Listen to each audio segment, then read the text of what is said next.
Thanks so much for joining me for tonight's set of scary stories. Remember, we post longer videos 3 times a week, Monday, Wednesday, and Friday at 7 p.m. Eastern Standard Time. We read 30 minutes or more of stories, then an hour or more of rain sounds. Don't forget to like, comment, and subscribe, because we are always happy to get suggestions for new story ideas. If you enjoy the whisper voice, please tap the like button and leave a comment letting me know what voice style you want to hear next. With that, let's get on to our night of terror and dreams. The siren call of serenity.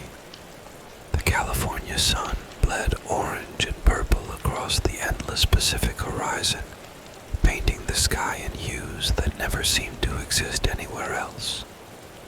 Here, on the shoulder of a coastal highway, our van, affectionately named Nomad, vibrated with the rhythm of Travis strumming his battered guitar. The salty breeze whipped my hair around my face as I filmed him, the golden light making his smile seem as vast and boundless as the ocean itself. Nomad wasn't much to look at. A beat-up Ford with mismatched hubcaps plastered with travel stickers. But it was our freedom. For the past 6 months, Travis and I had been documenting our van life journey along the California coast, sharing sun-drenched hikes, quirky roadside attractions, and cozy campfire nights with our growing online audience. It was a life we'd meticulously crafted, a rejection of the monotonous 9-to-5 grind in favor of chasing sunsets and sleeping under a blanket of stars. But lately, a disquiet had begun to gnaw at me. The constant travel was starting to feel like a hamster wheel, the scenery blurring into one long stretch of coastal highway.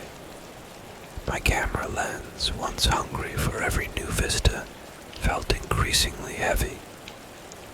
Travis, usually the eternal optimist, seemed quieter too, lost in the melody of his guitar rather than engaging with the camera.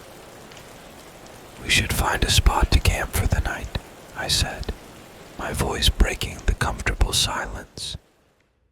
He strummed the last chord, a melancholic note that echoed my own anxieties. "Yeah, let's see if we can find a decent state park nearby." The app, usually reliable, showed a dead zone. We pushed on, the highway morphing into a 2-lane road, the asphalt dotted with cracks that seemed to spread like a spiderweb across the landscape. Dusk settled, painting the sky a bruise-like purple. "Hannah," Travis said, his voice strained.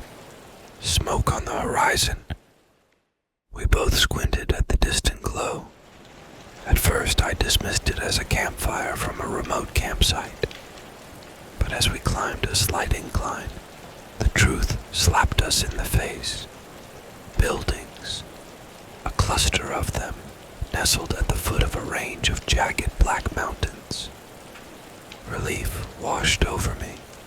Civilization. Chance for a decent meal, maybe even some cell service. "There you go," I said, forcing a smile. "Looks like we've stumbled upon a hidden gem." We pulled into the town square, a collection of dusty, ramshackle buildings. A faded "Welcome to Serenity" sign swayed in the breeze, the paint peeling like sunburnt skin.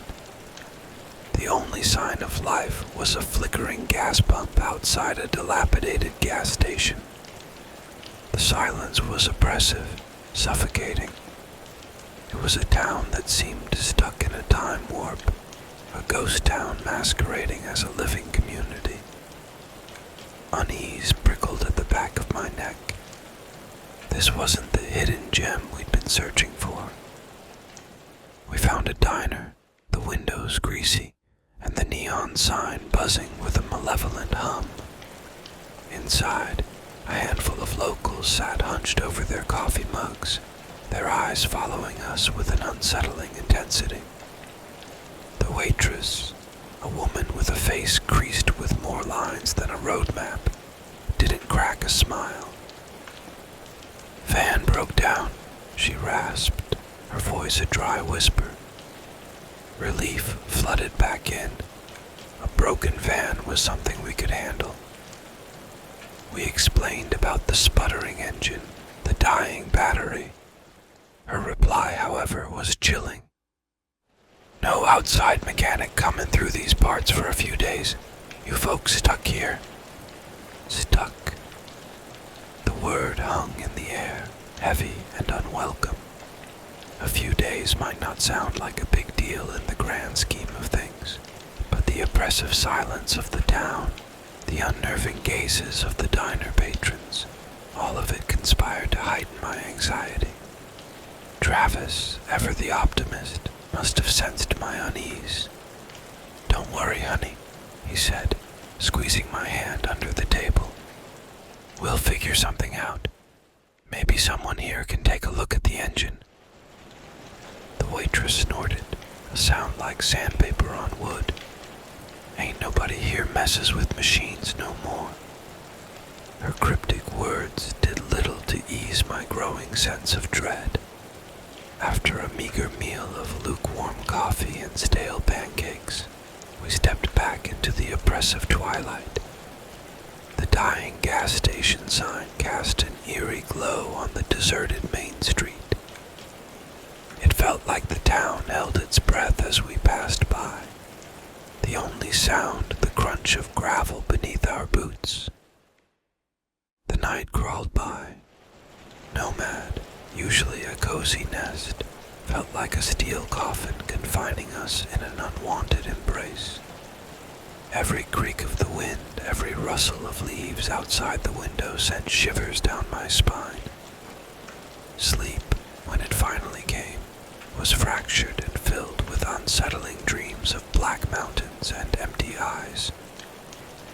Morning dawned, bringing a sliver of hope. With bated breath, we popped the hood of Nomad. The engine stared back at us in a tangle of wires and metal, a foreign language we couldn't decipher. Dejected, we sat by the roadside, the sun climbing higher, baking the dusty streets. An old man, his face as weathered as the mountains themselves, shuffled towards us.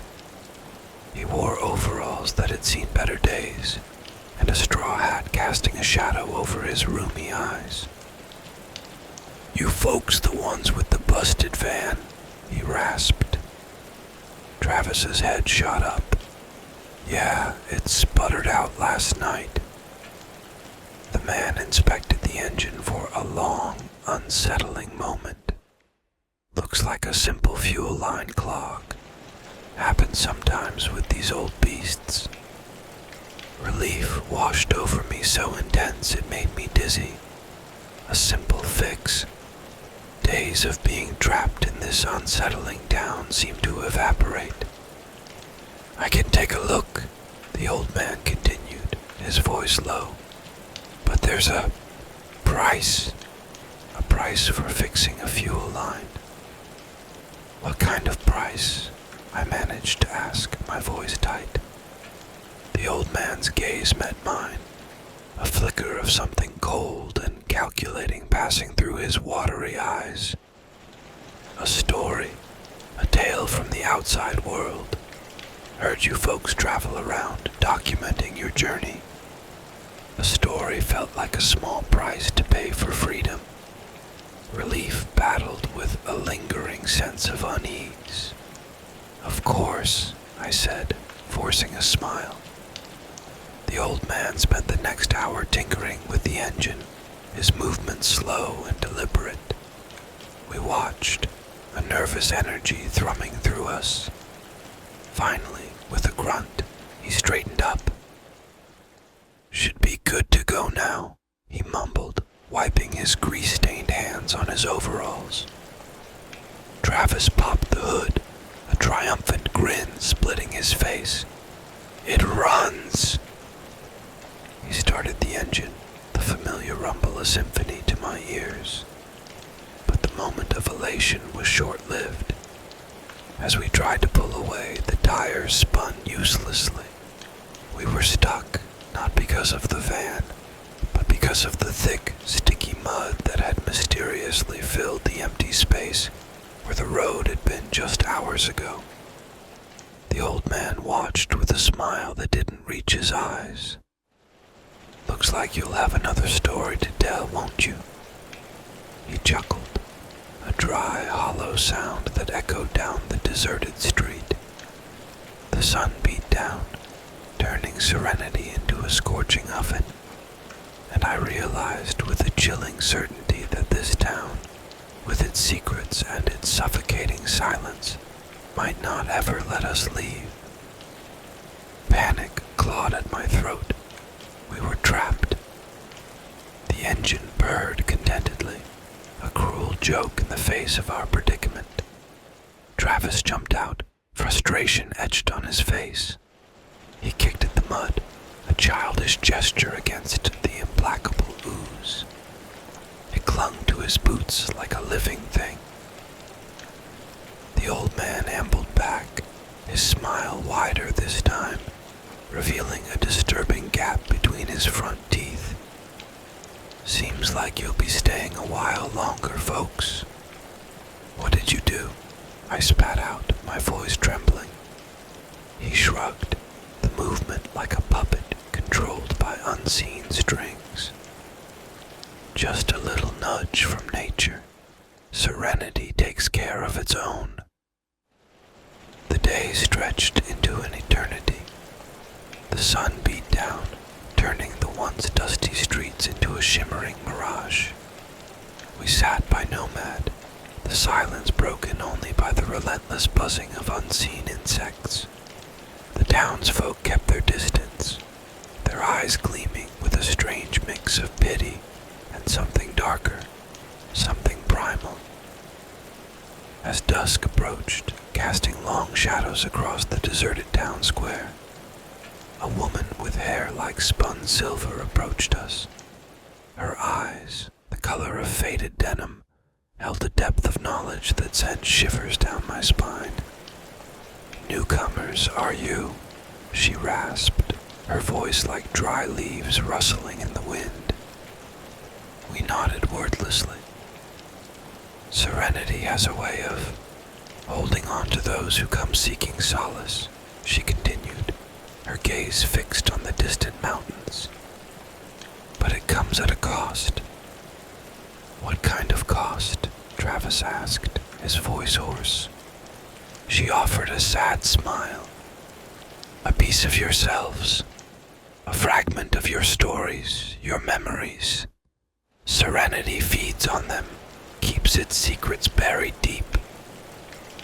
The revelation sent a jolt of terror through me. Days ago, we'd craved new experiences, fresh stories to share with our audience. Now, the thought of giving up any part of ourselves, any memory, filled me with a suffocating dread. The woman touched my hand, her touch cool and dry like desert sand. "But there might be a way out," she whispered, her voice barely a murmur. "A hidden path, known only to a few. It's dangerous, fraught with peril, but it's your only hope." Hope flickered within me, fragile yet tenacious. I looked at Travis, his eyes mirroring my own desperation. "We'll do whatever it takes," I said, my voice surprisingly steady. The woman's smile softened. "Then meet me at the old well, by the light of the full moon. But be warned, the path you choose will change you forever." With that, she turned and walked away, melting back into the shadows of the town. The moon, a sliver of silver in the twilight sky, seemed to watch us with an unnerving intensity. We had a choice to make, remain trapped in this suffocating town, slowly feeding its insatiable hunger, or venture onto a dangerous, unknown path. We looked at each other, the decision hanging heavy in the air. We'd come to Serenity seeking adventure, but what we found was a darkness that threatened to consume us. We were no longer just Vanlifers chasing the sunset. We were pawns in a game we didn't understand, and the stakes couldn't be higher. The days leading up to the full moon were a blur of suffocating anxiety and desperate hope. We couldn't leave our van.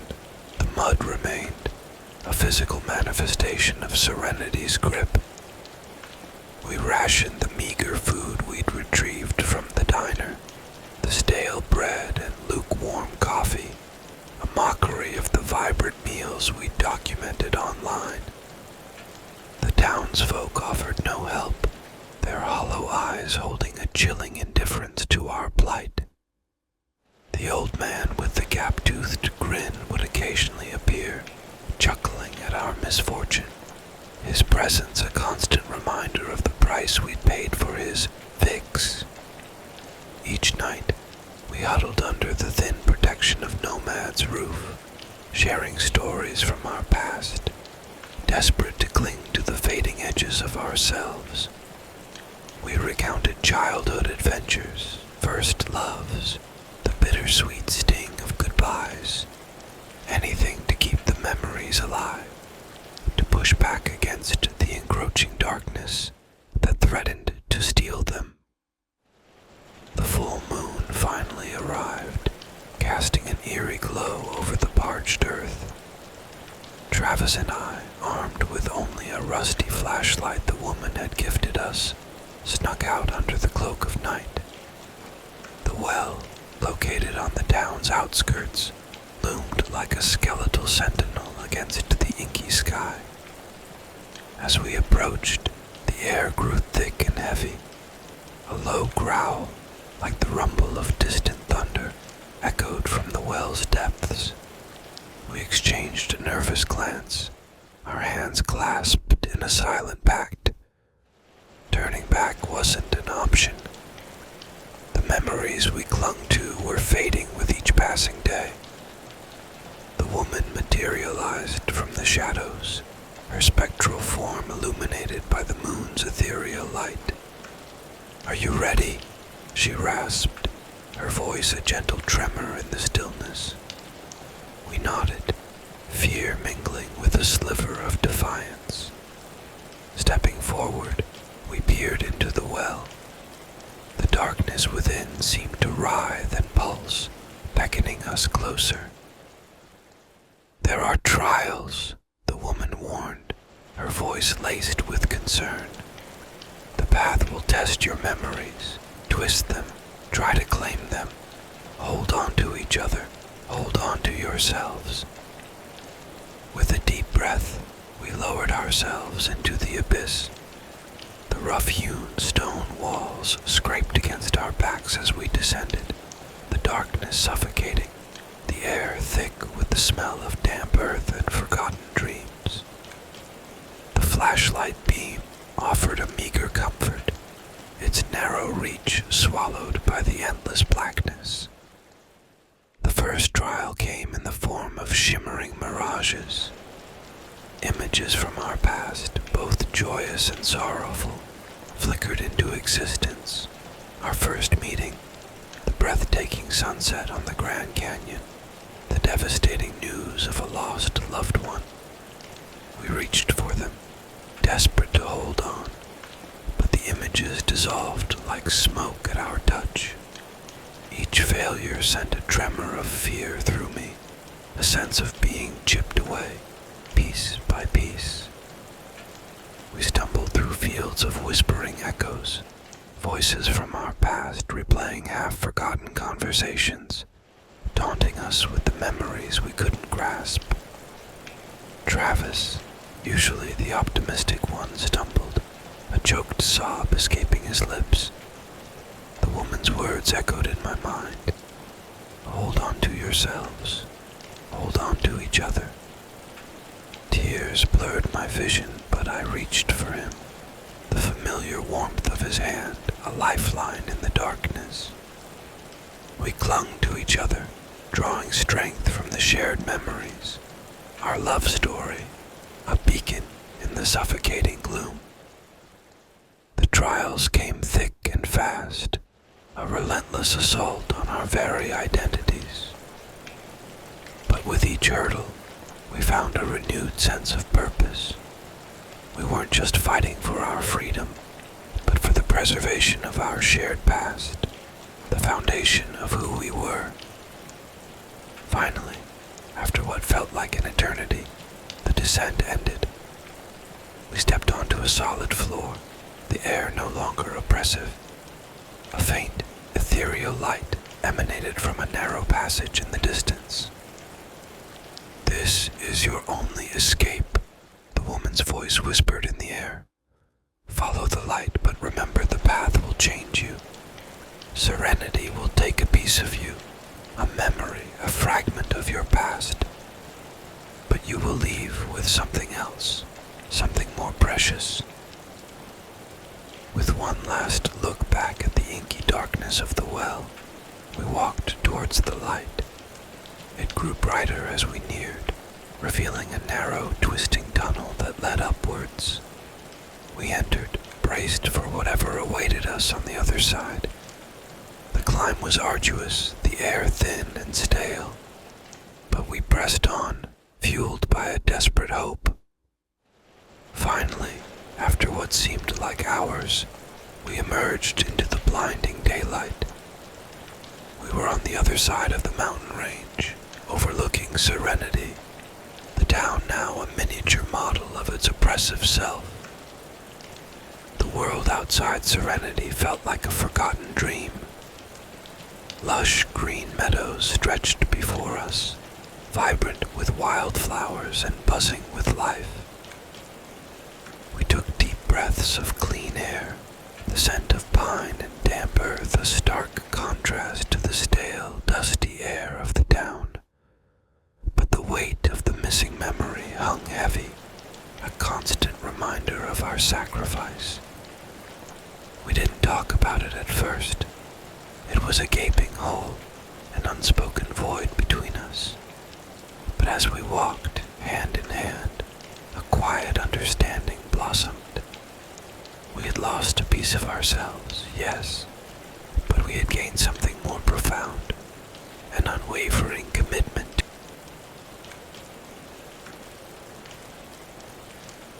Echoes in the stone. The wind howled like a banshee across the desolate plains, whipping sand against the corrugated metal skin of our van. Rusty.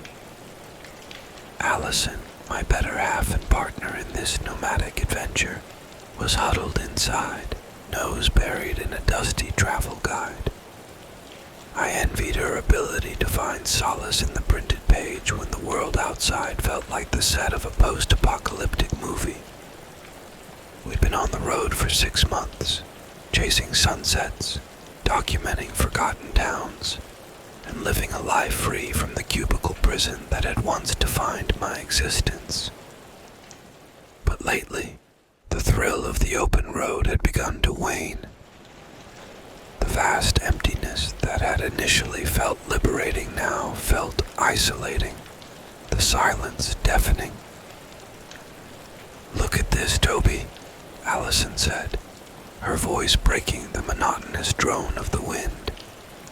She held up the book, a worn paperback titled "Hidden Wonders of the Southwest." "What is it?" I asked, pulling over onto a dusty shoulder that offered a sliver of shade from the relentless sun. "A cave system," she said, her eyes sparkling with excitement. "Supposedly undiscovered, nestled deep in this very range." My stomach lurched. Caves weren't exactly my forte. Claustrophobia wasn't my friend, and the damp, echoing darkness always conjured images of lurking creatures with too many teeth and glowing eyes. "Undiscovered, huh?" I said, trying to mask my apprehension. "Sounds a bit like trespassing."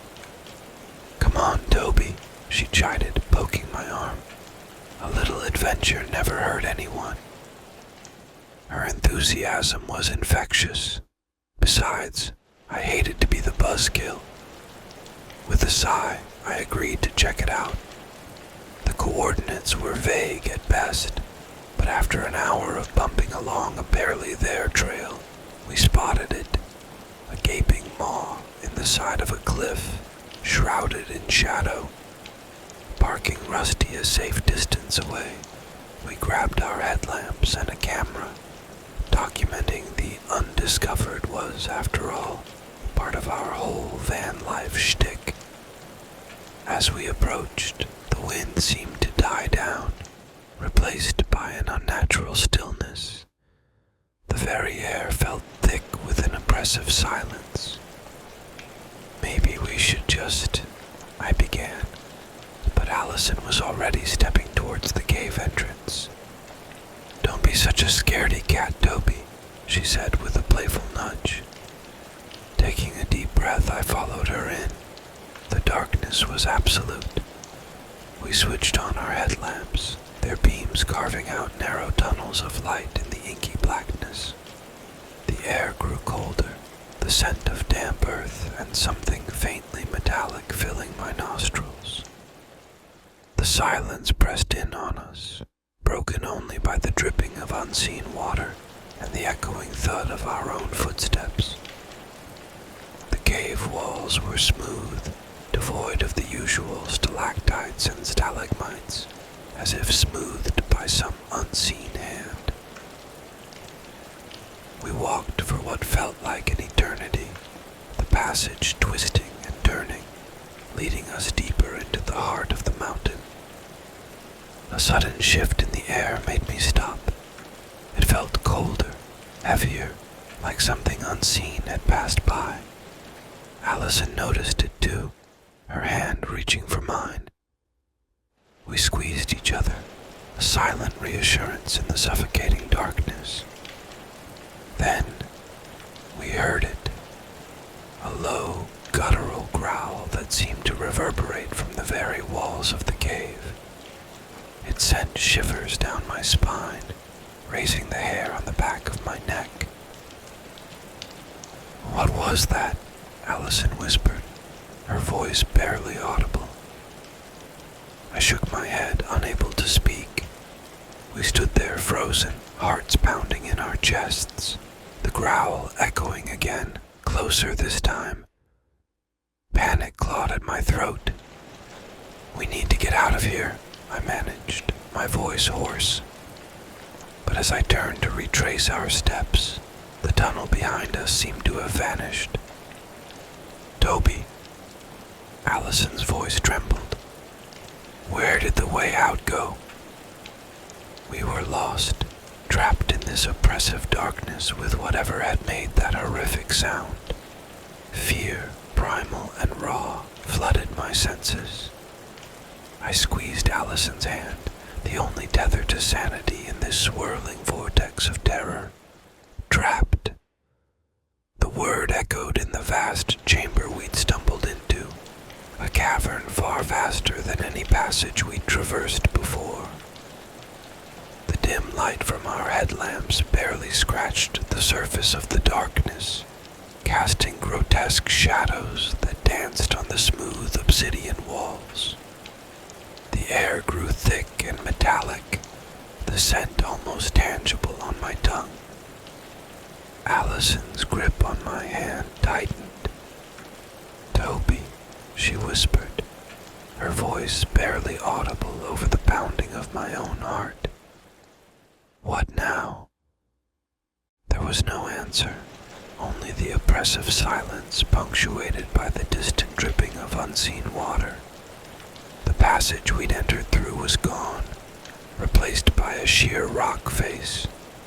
Panic welled up, hot and suffocating, but I forced it down.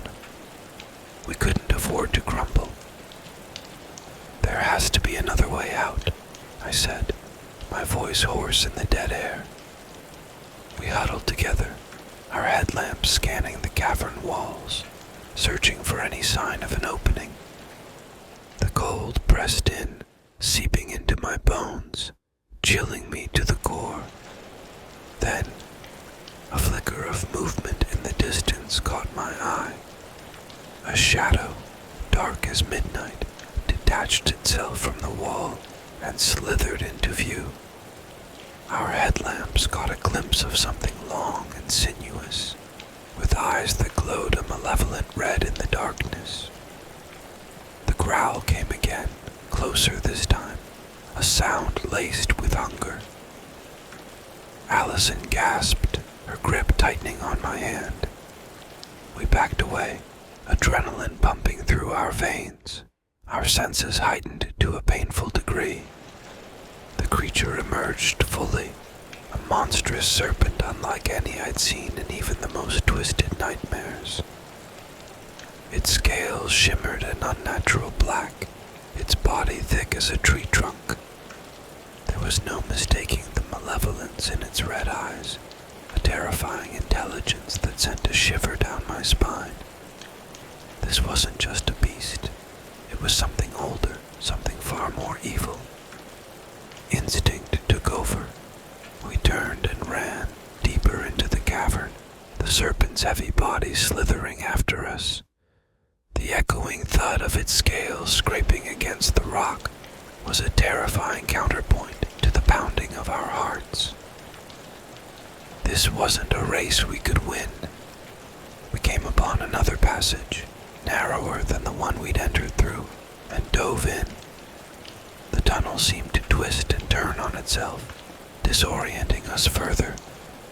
The air grew thicker, the metallic tang stronger. It was an oppressive, suffocating labyrinth, and the snake was gaining on us. A sharp cry escaped Allison's lips as she stumbled. I caught her before she could fall, but the delay gave the creature the opening it needed. It surged forward, its massive head filling the tunnel, its glowing eyes pinning us in place.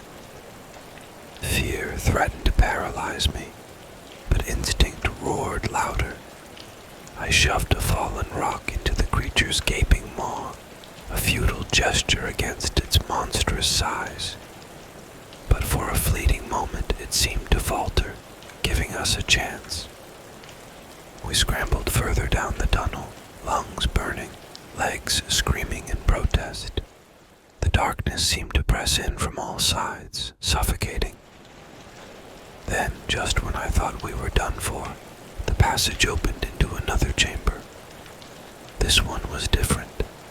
It shimmered with an otherworldly light, a soft, ethereal glow emanating from the center of the room. Relief washed over me, so intense it almost made me weak at the knees. Maybe, just maybe, we had found our way out. But as we stumbled towards the light, a new horror awaited us. The source of the glow wasn't a way out, but a pool of shimmering liquid, an unnatural green that pulsed with an unsettling rhythm. And around it, etched into the cavern walls, were ancient symbols that seemed to writhe and twist, whispering forgotten secrets in a language that defied understanding. The pulsing green light emanating from the pool cast grotesque shadows on the cavern walls, the writhing symbols seeming to mock us with their unknowable secrets. The cavern's oppressive silence was shattered by the hiss of the approaching serpent. With a desperate glance at Allison, her face pale and streaked with fear, I knew we couldn't stay. "We have to get to the pool," I whispered, the words tasting like ash in my mouth. "It might be our only chance." Allison's eyes darted to the writhing symbols, then back to the rapidly approaching serpent. Fear battled with desperation in her gaze. "But what is it?" she breathed, her voice barely a whisper. "I don't know," I admitted, the truth a bitter pill to swallow. "But it's better than being snake food." Grasping her hand, I pulled her towards the pulsating hissing monster gaining ground with every desperate step. The air around the pool crackled with an unseen energy, making my hair stand on end. The cymbals writhed faster, whispering a maddening melody into my mind. Just as the serpent's monstrous head filled our viewfinder, I shoved Allison towards the center of the pool. A scream tore from her lips, lost in the cavern's vastness. With a final desperate shove, I sent myself tumbling after her. The green liquid engulfed us, cold and alien, a feeling like drowning without the water. Panic seized me, clawing at my chest, but then silence. We emerged, gasping for air, on a rocky ledge overlooking a vast canyon bathed in an ethereal twilight. The air was cool, clean, and alive with the chirping of unseen birds. The monstrous cavern, the serpent, the oppressive darkness, all gone. Tears stung my eyes as I pulled Allison into my arms, her body shaking against mine. We were alive, somehow transported from that horrific nightmare to this serene alien landscape. What? Where? Allison stammered, her voice weak. I shook my head, unable to form a coherent thought. The symbols, the green pool, it had to be some kind of portal. But where did it lead? And what had it cost us? As the sun, a strange double orb, dipped below the horizon, casting long, inky shadows across the alien landscape, a chilling realization dawned on me. We were free of the cave, of the serpent, but at what price? The symbols on the cavern walls, the whispers in the green liquid, they lingered in my mind, fragments of a forgotten knowledge, clawing at the edges of my consciousness. A knowledge that spoke of a terrible bargain, a price paid in stolen memories, stolen stories. Looking at Allison, her face etched with confusion and a flicker of something else, a disquieting blankness in her eyes. I knew the cost was far steeper than just escaping a monstrous serpent. This alien world, a prison forged in forgotten dreams, might be our new reality, the price for cheating death in the heart of the cave. The green pool shimmered faintly in the distance, a malevolent emerald eye staring back at us. We were free, yes, but a heavy darkness had settled over our hearts, a chilling reminder of the price paid and the terrifying truth. Sometimes the escape is worse than the trap. The days bled into weeks, then months. The alien landscape, at first breathtaking with its twin suns and bioluminescent flora, became a suffocating prison. The whispers in the green liquid had become a constant hum in my head, fragments of forgotten memories flickering just out of reach. Allison wasn't the same. There were gaps in her personality, favorite songs she couldn't hum, birthdays she couldn't remember. The light in her eyes had dimmed, replaced by a hollow echo of the woman I loved. One starlit night I found myself drawn to the pulsating green pool, the source of our escape and our torment. Its alien light seemed to call to me, promising answers in exchange for the last vestiges of our past. It was a chilling bargain, but the silence in Allison's eyes was unbearable.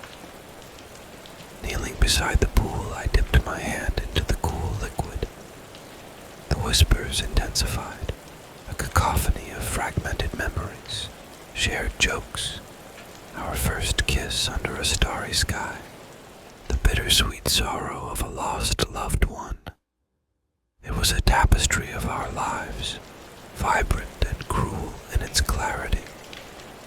The knowledge was intoxicating, a forbidden fruit offering a glimpse of what we'd lost. But with every remembered detail, the price became clear.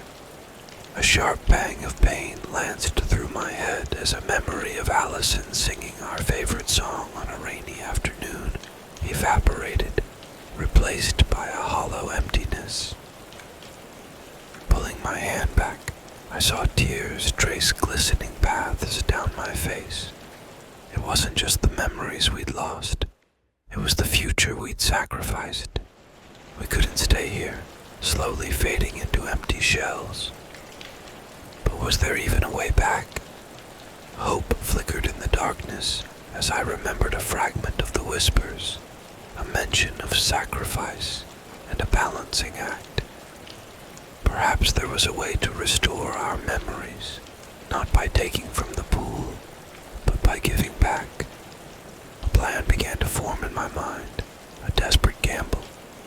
We'd record our stories, everything we could remember about our lives, our past, our love, and offer them to the pool. Maybe, just maybe, it would be enough. Over the next few weeks, fueled by a renewed sense of purpose, we documented our lives in meticulous detail. We sang our favorite songs, told stories of our childhoods, recreated conversations from memory. It was a heartbreaking process, a constant reminder of what we'd lost, but also a testament to the enduring power of love and connection. Finally, on a night when the two suns hung low in the alien sky, we stood by the pulsating green pool, our makeshift recording device clutched in our hands. We weren't sure if it would work, but it was all we had. With trembling fingers, I activated the recorder. Allison's voice, a little shaky but filled with a newfound determination, began to tell the story of how we met. Tears streamed down my face as my own voice joined hers, weaving a tapestry of our shared existence.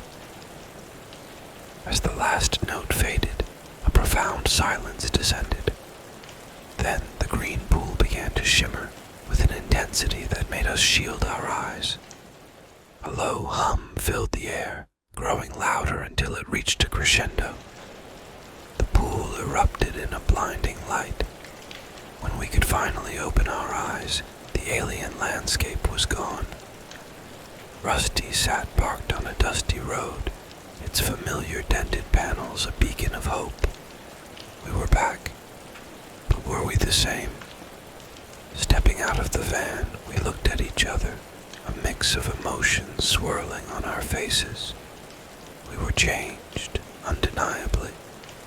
The memories we'd offered the pool were gone, but a different kind of light shone in our eyes now. A hard-earned appreciation for what we still had. A fierce determination to make the most of our second chance. The road stretched out before us, no longer a monotonous wasteland, but a canvas of possibilities. The whispers in my head had faded, replaced by the comforting presence of Allison's hand in mine. The escape from the cave had been far from perfect, but it had shown us the true value of life, love, and the stories that bind us together. And that, perhaps, was a kind of victory. We started the engine, the rumble a comforting heartbeat. We were heading home, not just to a familiar place, but to a future we would write together, one filled with new stories, new memories, and a love forged in the heart of a nightmare.